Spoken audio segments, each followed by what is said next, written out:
In a last lecture, we have seen the Raoult's law for the solution of non-volatile solute. आज इसी को repeat करते हुए हम आगे जाएंगे. तो पहले पॉइंट, इसके पहले भी पॉइंट में हमने राउल्ट्स लॉ पढ़ा हुआ था, लेकिन वो हमने पढ़ा हुआ था the solution liquid in liquid type के लिए, यानी वो ऐसा सॉल्यूशन था जिसमें लिक्विड इन लिक्विड, उसके लिए पढ़ा था. और अभी हम ये जो राउल्ट्स लॉ पढ़ रहे हैं ये solution of non volatile solute के लिए पढ़ रहे हैं. तो सबसे पहले हम इसकी डेफिनेशन देखेंगे. The law state that the partial vapour pressure of solvent is equal to its vapour pressure multiply by its mole fraction. तो यहाँ पर हम इक्वेशन देख रहे हैं P1 is equal to P10 into X1. This P1 is the partial vapour pressure of solvent and P10 is the vapor pressure of solvent and X1 is the mole fraction of solvent. तीनों solvent के लिए ले रहे, क्योंकि यहाँ पर solute non volatile है, इसलिए इसका वेपर प्रेशर भी नहीं होता है और इसका पार्शियल वेपर प्रेशर भी नहीं रहता. इसलिए सॉल्यूशन में हम सिर्फ वेपर प्रेशर या पार्शियल वेपर प्रेशर जो पढ़ने वाले हैं वो सॉल्वेंट के लिए पढ़ने वाले. इसलिए डेफिनेशन में यहाँ पर दिया हुआ है the partial vapour pressure of solvent is equal to its vapor pressure multiplied by its mole fraction. Means P1 is equal to P10 into X1. We know that X1 plus X2 is equal to 1. पहले भी हम देख चुके हैं. The sum of mole fraction of all component of solution is equal to 1. तो यहाँ पर X1 और X2 का सम जो है वो 1 होता है. Therefore X1 is equal to 1 minus X2. इसी वैल्यू को हम इक्वेशन नंबर 1 में पुट अप करेंगे. This is the equation number 1. So here we get P1 is equal to P10. X1 की जगह में पुट अप कर रही 1 माइनस X2. अब हम ब्रैकेट ओपन करेंगे. P10 से एक बार हम 1 को मल्टीप्लाई करेंगे, फिर X2 को मल्टीप्लाई करेंगे. So P1 is equal to P10 minus P10 into X2. उस रीअरेंज करने के बाद हमें यहाँ पर मिलता है P10 minus P1 is equal to P10 X2 and P10 minus P is nothing but delta P. So delta P is equal to P10 X2. और इसी पर से हम यहाँ पर एक नई इक्वेशन ऑब्टेन करें. Delta P upon P10 is equal to X2. It is the most important. Delta P upon P10 is equal to X2. See this. So today we will discuss the next part of vapor pressure, that is relative lowering of vapor pressure. सबसे पहले हम इसकी definition पढ़ेंगे. The relative lowering vapour pressure ये एक ratio है. It is a ratio. ये यहाँ पर दिखाया गया है इक्वेशन में. इट इज़ अ रेशो और रेशो में यहाँ पर है डेल्टा P अपॉन P10. और हम सब जानते हैं कि डेल्टा P जो है ये है लोअरिंग ऑफ वेपर प्रेशर और P10 जो है ये है vapour pressure of pure solvent. यहाँ पर हम देख रहे हैं relative lowering of vapour pressure ये है ratio of delta P upon P10. और डेल्टा P होता है लोअरिंग ऑफ वेपर प्रेशर और P10 होता है vapour pressure of pure solvent. यही इसकी डेफिनेशन है. सो it is the ratio of, it is a ratio of, यहाँ पर देख रहे हैं हम lowering of vapour pressure, lowering of vapour pressure divided by, see this line, divided by the vapour pressure of pure solvent. और इसके divided by में देख रहे हैं हम क्या है P10 है जिसको हम बोलते हैं vapour pressure of pure solvent. So it is the definition of relative lowering of vapour pressure.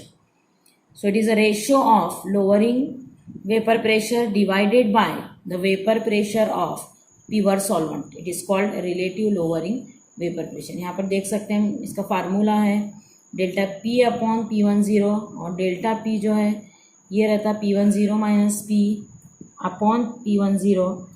और इसके पहले यहाँ पर लास्ट में हमने देखा कि डेल्टा P अपॉन P10 यानी ये वाला यहाँ पर भी देख रहे हैं हम डेल्टा P अपॉन P10, यहाँ पर भी delta P upon P10 it is equal to x2।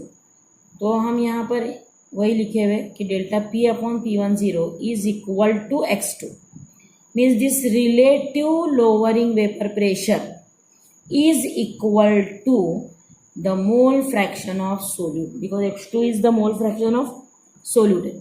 तो यहाँ पर लास्ट में हमने इसको लिखा है कि relative lowering vapour pressure is equal to the mole fraction of solute. तो पिछले पॉइंट में हमने देखा the relative lowering vapour pressure is equal to the mole fraction of solute. यहाँ पर हम देख रहे हैं delta P upon P10 is equal to x2, और यही डेल्टा P अपॉन P10 जो है ये होता है relative lowering of vapour pressure, और वो है equal the mole fraction of solute, that is x2 के इक्वल है। तो लास्ट पॉइंट में ही हमने ये डिराइव किया हुआ था, ये देखा हुआ था, the relative lowering of vapour pressure is equal to the mole fraction of solute. So next is x2, that is the mole fraction of solute. It is nothing but n2 upon n1 plus n2। ये हम 11th में भी पढ़ चुके हैं और अभी भी पढ़ रहे हैं कि x2 is equal to n2 upon n1 plus n2। ये x2 का फार्मूला होता है, where n1 and n2 are the number of moles of solute. यहाँ पर देख रहे हैं हम n1 and n2 are the number of moles, ये होते हैं number of moles of solvent and solute. यहाँ पर 1 नंबर जो है ये सॉल्वेंट के लिए हम इस्तेमाल कर रहे हैं और 2 नंबर जो है ये सोल्यूट के लिए ले रहे हैं। तो n1 और n2 ये है number of moles of solvent and solute. If the solute is present in a very small amount, अगर सॉल्यूशन में सोल्यूट बहुत कम है, यानी इस सॉल्यूशन को हम कहते हैं डाइल्यूट सॉल्यूशन। यानी अगर सॉल्यूशन डाइल्यूट है या सॉल्यूशन में सोल्यूट बहुत ही कम है, it means n1 is greater than n2, then here we say that n1 plus n2 is equal to n1। हम n2 को यहाँ पर कैंसिल कर रहे हैं, या it is very small, therefore n1 plus n2 is equal to n1। So here we get x2 is equal to n2 upon n1. Now we put this value in the equation number 1। ये जो ऊपर की equation इसको मैं equation number 1 दे रही हूँ, ये equation number 1 में हम x2 की वैल्यू पुट अप करेंगे। तो फिर से मैं इक्वेशन लिखी हुई है यहाँ पर delta P upon P10 is equal to x2। अब यहाँ पर x2 जो है वो है n2 अपॉन n1। तो अब यहाँ पर हम वैल्यू पुट अप करेंगे, delta P upon P10 is equal to n2 upon n1। ये जो हमने फाइंड आउट करे x2 is equal to n2 upon n1। Then we know that n2 it is the number of moles of solute. 2 number है इसलिए ये number of moles of solute होता है, जो होता है it's weight upon its molar weight. यानी यहाँ पर W2 is the weight of solute and M2 is the weight of the molar weight of solute. तो N2 का फार्मूला बनता है W2 अपॉन M2।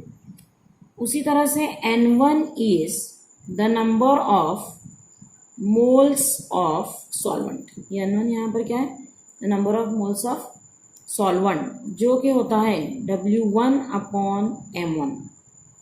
ये होता है W1 upon M1, where the W1 is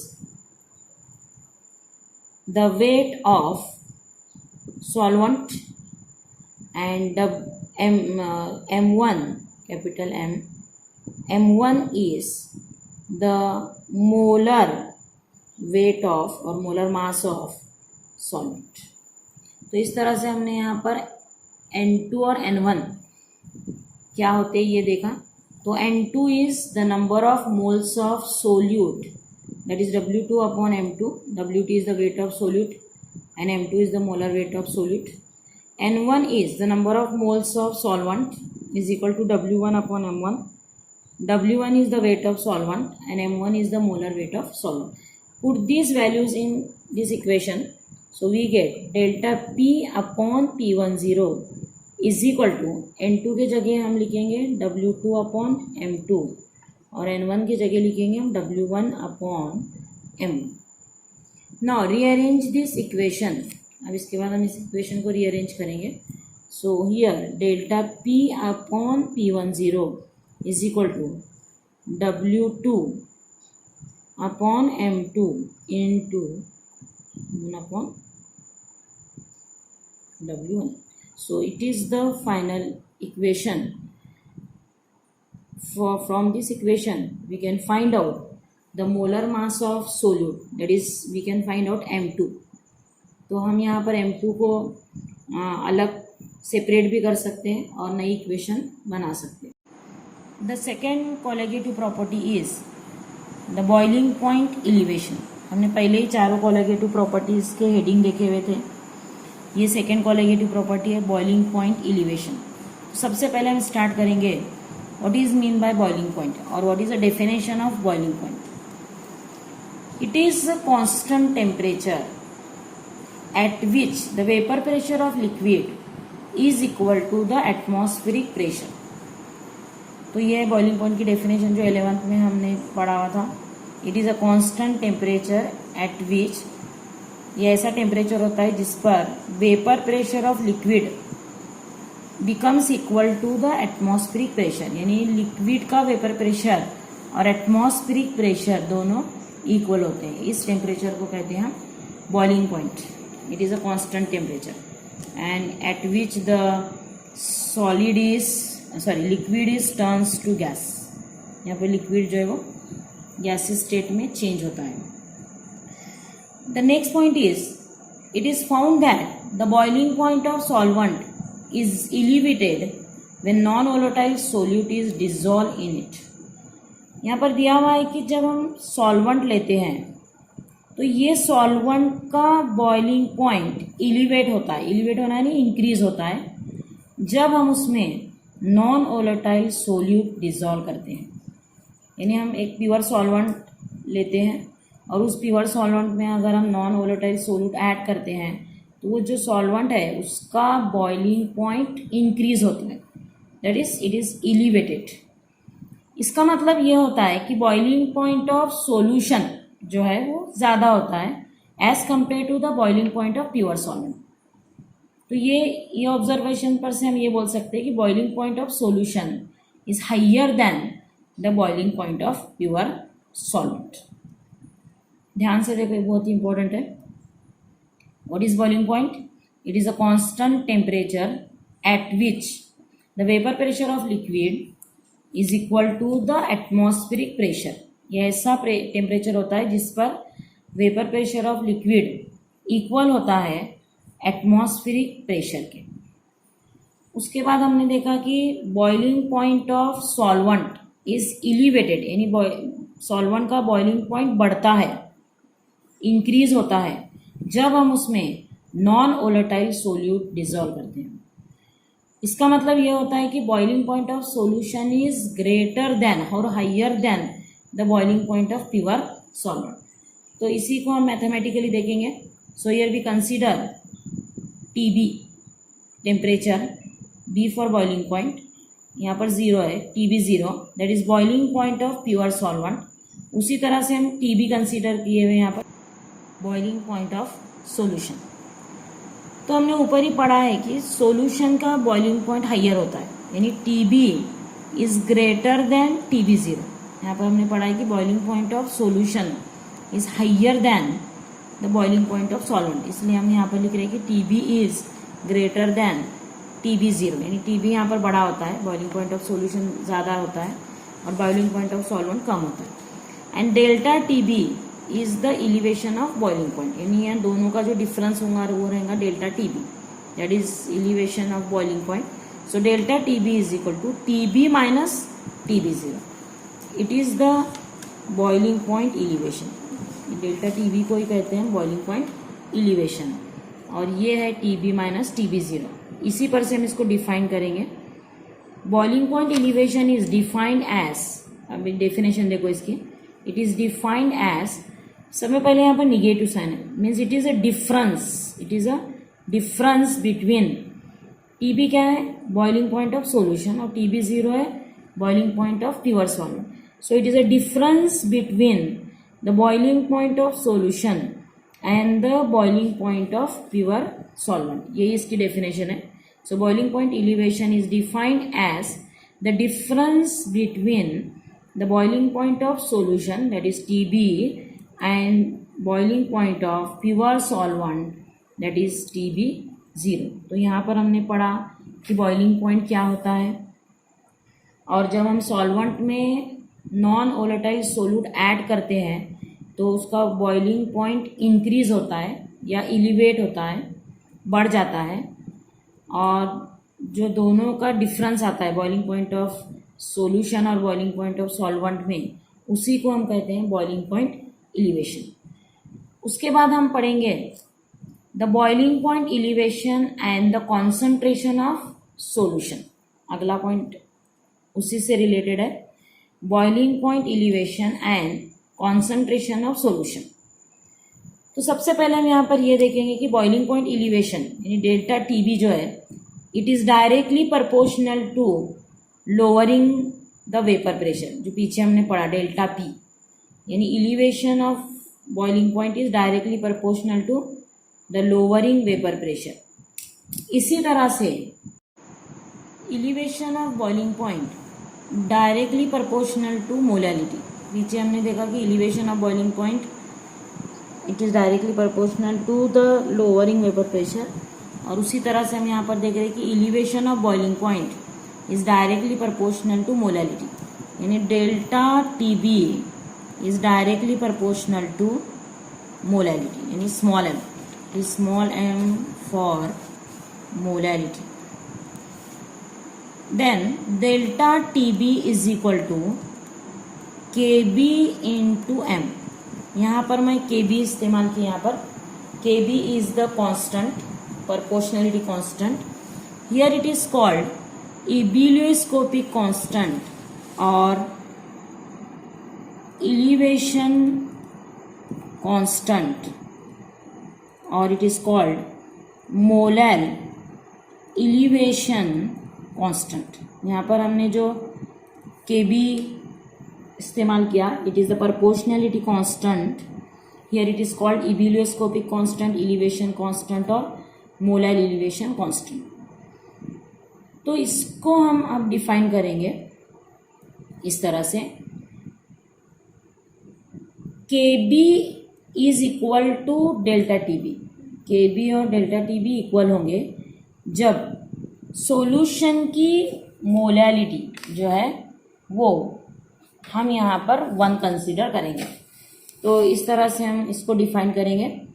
so it is the, यहाँ पर लिखती मैं definition, ebullioscopic constant is defined as, ebullioscopic constant is defined as the elevation or boiling point elevation. Ebullioscopic constant is defined as the boiling point elevation produced by 1 मोलैल solution. यानी जब solution की molality 1 होती है उस वक्त delta TB is equal to होता है KB के. वही हमें यहाँ पर लिख रहे हैं, ebullioscopic constant is defined as the boiling point elevation produced by 1 molar solution. उसके बाद देखेंगे हम what is the unit of this KB. So KB is equal to delta TB upon M. यहाँ पर हम देखते हैं कि KB क्या होता है, delta TB upon M. Here the delta TB is measure in kelvin. ये टेम्परेचर इसलिए उसको मेजर करते केल्विन में. एंड मोलैलिटी इज मोल पर केजी, मोलैलिटी को हम गिनते हैं मोल पर केजी में. So the unit of KB is kelvin KG per मोल. इसलिए इसकी यूनिट जो आती है वो है kelvin KG per mole. So it is the unit of ebullioscopic constant, that is KB. So यहाँ पर हमने देखा कि एलिवेशन of boiling point is directly proportional to molality, and here we use one constant that is called ebullioscopic constant, and it is defined in a following way. It is the boiling point elevation, यानी kb और delta tb same होते हैं when the solution molality of the solution is exactly 1, और इसकी unit होती है kelvin KG per mole. The next point of this colligative property is the molar mass of solute from boiling point elevation. The next point is molar mass of solute from the boiling point elevation. तो अभी हमने पीछे पढ़ा कि delta T B is equal to K B into M होता है, वही मैं यहाँ पर लिख रही हूँ. We know that delta T B is equal to K B into M. अब उसके बाद हम पढ़ेंगे what is this M. Suppose the solution is prepare by dissolving W2 gram of solute in W1 gram of solvent. यहाँ पर एक solution prepare कर रहे हैं जिसमें हम W2 ग्राम सोल्यूट को W1 ग्राम सॉल्वेंट में डिजॉल्व करें. सो द मोल्स ऑफ सोल्यूट यहाँ पर आएगा W2 upon M2 in gram. It is also in gram. That is weight upon molar weight. It is moles of solute. Here W2 is the weight of solute है और M2 जो है molar mass of solute है. Then what is molality? The molality is the ratio of the number of moles of solute upon the mass of solvent in kg. ये भी हम 11th में पढ़े हुए. What is molality? The number of moles of solute upon the mass of solvent in kg. The number of moles of solute means W2 upon M2, and the mass of solvent is W1 in kg. So if it is converted into gram, then here it is divided by 1000. So rearrange this equation, we get M is equal to W2 upon M2 into 1000 upon W1, and it is the molality. ये जो बना ये molality का बना. देखो यहाँ पर हमने क्या पढ़ा, delta T B is equal to K B into M. Delta T B होता है के बी इंटू एम. यहाँ पर हम एक ऐसा सॉल्यूशन प्रिपेयर करें जिसमें हम W2 ग्राम ऑफ सोल्यूट को डिजोल्व कर रहे हैं W1 ग्राम ऑफ सॉल्वेंट में. यानी वेट ऑफ सोल्यूट यहाँ पर हम W2 ले रहे हैं और वेट ऑफ सॉल्वेंट यहाँ पर हम W1 ग्राम ले रहे हैं. So the moles of solute आता है, यानी number of moles of solute जो आता है वो आता है W2 upon M2, where M2 is the molar mass of solute. Now what is molality? The molality is equal to the number of moles of solute upon the mass of solvent in KG. Molality होता है ratio जिसमें ऊपर होते हैं number of moles of solute जो कि W2 upon M2 है, upon the mass of solvent जो कि W1 है, but it is here in KG, and here this KG is converted into gram by dividing with 1000. So rearrange this, we get M is equal to W2 upon M, W2 into 1000 upon M2 into W1. इसी value को हम put up करेंगे equation number 1. ये जो पहली equation है इसको दे रही हूँ मैं नंबर 1. इस नंबर 1 इक्वेशन में हम m की वैल्यू जो लास्ट में हमने फाइंड आउट की ये पुटअप करेंगे, देन वी गेट. तो हमने देखा m is equal to W2 into 1000 upon M2 into W1। और जो इक्वेशन नंबर 1 है वो है delta TB is equal to KB into M, और इसी m के जगह मैं ये वैल्यू पुटअप कर रही। So delta TB is equal to KB into W2 into 1000 upon M2 into W1। तो यह इक्वेशन डेल्टा TB के लिए। इसी से हम फाइंड आउट करेंगे molar mass of solute, that is M2। तो M2 को मैं यहाँ पर सेपरेट करके लिखती हूँ। M2 is equal to KB into W2 into 1000 upon delta TB into W1. So by using this formula, it is the last formula, and by using this formula we can find out the molar mass of unknown solute, molar mass of any solute. So here M2 is the molar mass of solute, WT is the weight of solute, and W1 is the weight of solvent, and KB is the ebullioscopic constant, and delta TB is the boiling point elevation. So here the second colligative property is completed.